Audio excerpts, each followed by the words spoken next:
जय श्री सांवरिया सेठ। आज हम आपको सांवरिया सेठ के चमत्कारों के बारे में कई रोचक बातें बताएंगे।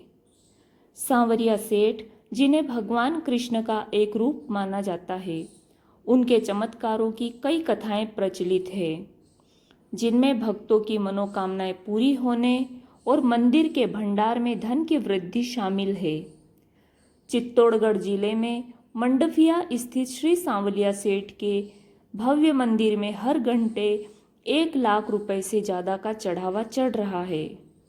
मंदिर के भंडार में नकदी, सोने चांदी की भेंट और चिट्ठियां भी शामिल है। दरअसल भक्तगण सांवरिया सेठ भगवान को सोना चांदी और नोट ही भेंट नहीं करते, बल्कि उनसे मन्नत मांगने के लिए उन्हें चिट्ठी भी लिखते हैं। यह चिट्ठी में वे भंडार में डालते हैं। इन चिट्ठियों में अपनी परेशानी से लेकर लाखों की सैलरी वाली जॉब और दुबई में बंगले की भी मन्नत होती है। सांवरिया सेठ मंदिर में हर साल 50 लाख से ज़्यादा श्रद्धालु दर्शन करते हैं। कोरोना काल के बाद राजस्थान, मध्य प्रदेश के साथ ही गुजरात, महाराष्ट्र और दक्षिण भारत से आने वाले श्रद्धालुओं की संख्या बढ़ती जा रही है। पिछले कुछ समय से श्रद्धालुओं ने उन्हें कई अनूठी चीजें भेंट कर रहे हैं। नगदी, आभूषण और डॉलर के साथ ही यहाँ आने वाले कुछ श्रद्धालु अपने भगवान को चिट्ठियां लिख रहे हैं। इनमें श्रद्धालु नाम, पता, तारीख सहित खुलकर अपने मन की ऐसी बातें भी लिखते हैं जो शायद वे किसी दूसरे से शेयर ही ना करना चाहें।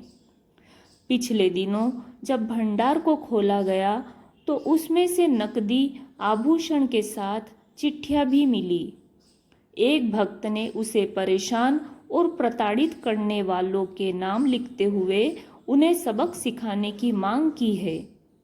सांवरिया सेठ को एक अन्य महिला श्रद्धालु ने तो बकायदा 100 रुपए के स्टाम्प पेपर पर भगवान को चिट्ठी लिखी।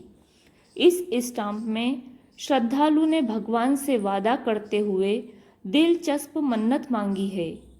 महिला भक्त ने स्टाम्प में कहा है कि भगवान उसे नौकरी में अच्छे प्रमोशन व 50 से 60 लाख रुपए प्रति माह वेतन के साथ बिजनेस भी खड़ा करने में मदद करे। भगवान उसकी मन्नत पूरी करते हैं तो उसमें से 50% पार्टनरशिप उनकी रहेगी। एक चिट्ठी में जयपुर के भक्त ने लिखा है, भगवान, मेरी सुनार की छोटी सी दुकान है। आगे जो भी व्यापार करूं उसमें ऊपर रहूं।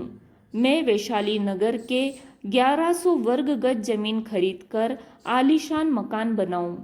दुबई में पाम आइलैंड पर भी एक बंगले की भी ख्वाहिश है। हे सांवलिया सेठ, भगवान, मुझे व्यापार में 1 लाख करोड़ रुपए कमाने हैं। यह सब हो जाए तो पर साल भंडारा करूंगा। कमाई का 10% भंडार में भी डालूंगा। इसी प्रकार मध्य प्रदेश के विदिशा के एक श्रद्धालु ने सांवरिया सेठ को चिट्ठी में लिखा है कि हे भगवान, मैं बिजनेस में आपको पार्टनर बनाना चाहता हूँ। मुनाफे का 1% हिस्सा आपका होगा। मेवाड़ और मालवा में अफीम की अच्छी उपज होने की मन्नत पूरी होने पर किसान उसका कुछ हिस्सा सांवरा सेठ को चढ़ाते हैं। किसान केश के साथ प्लास्टिक की थैलियों में थोड़ी सी अफीम भंडार में चढ़ाते हैं।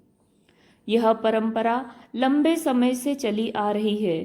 काफी समय से इसकी शिकायतें मिल रही थी। कुछ भक्त सांवरिया सेठ को अपना बिजनेस पार्टनर मानते हैं और उनके साथ पार्टनरशिप एग्रीमेंट करते हैं। श्री कृष्ण के उदारता और मदद करने के तरीके के कारण ही उन्हें सांवरिया सेठ कहा जाता है।